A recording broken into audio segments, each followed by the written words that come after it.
Um, and then along the way, you end up getting into a relationship with Tori Brixx, and you have a new baby. Mm-hmm.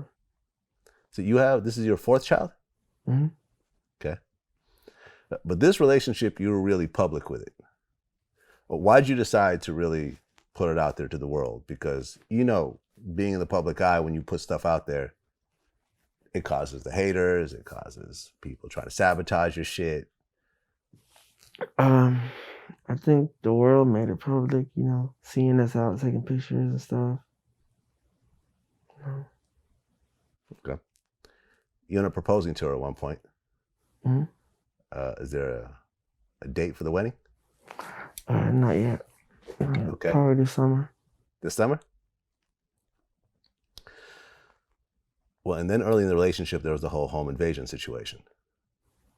Don't want to Don't want to talk about it? Okay. Well, I was going to say I'm glad that both of you are okay. Mm. That's a really fucked up situation.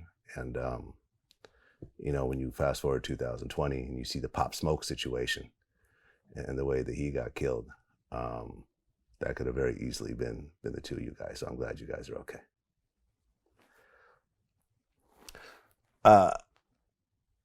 There was an interview you did with Bootleg Kev and DJ Head, was it?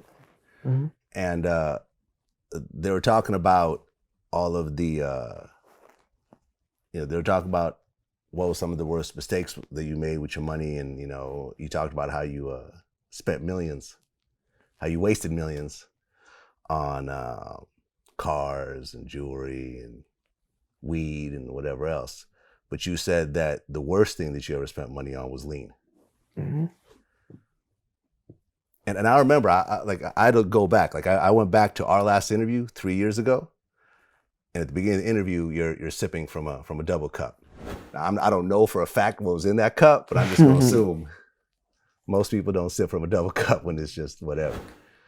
So, were you sipping back then? Yeah, for sure.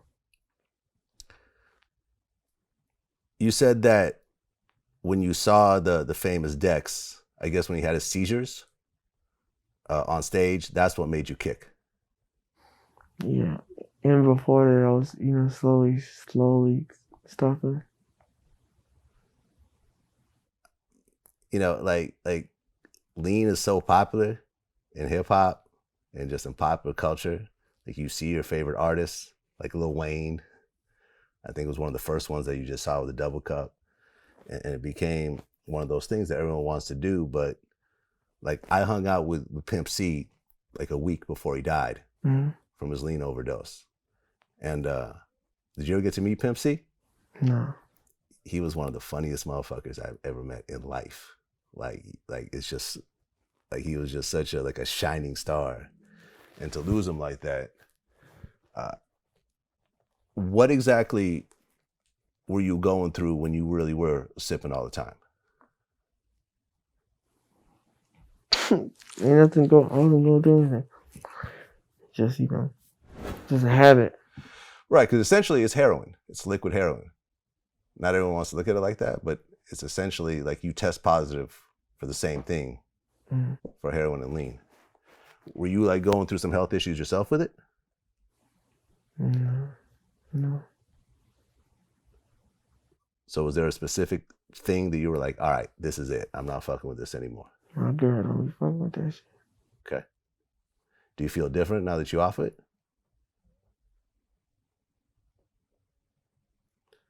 How do you feel, when you watch other people and they're still talking about it, they're still glamorizing, they're still, because you can't, that people look up to you and they're going to follow you.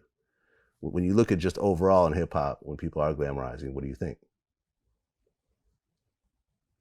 That's the best.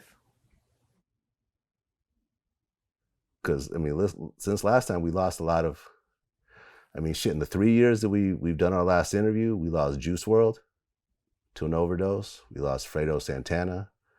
We lost Lil Peep. We lost Mac Miller. We lost a lot of really good people to drugs.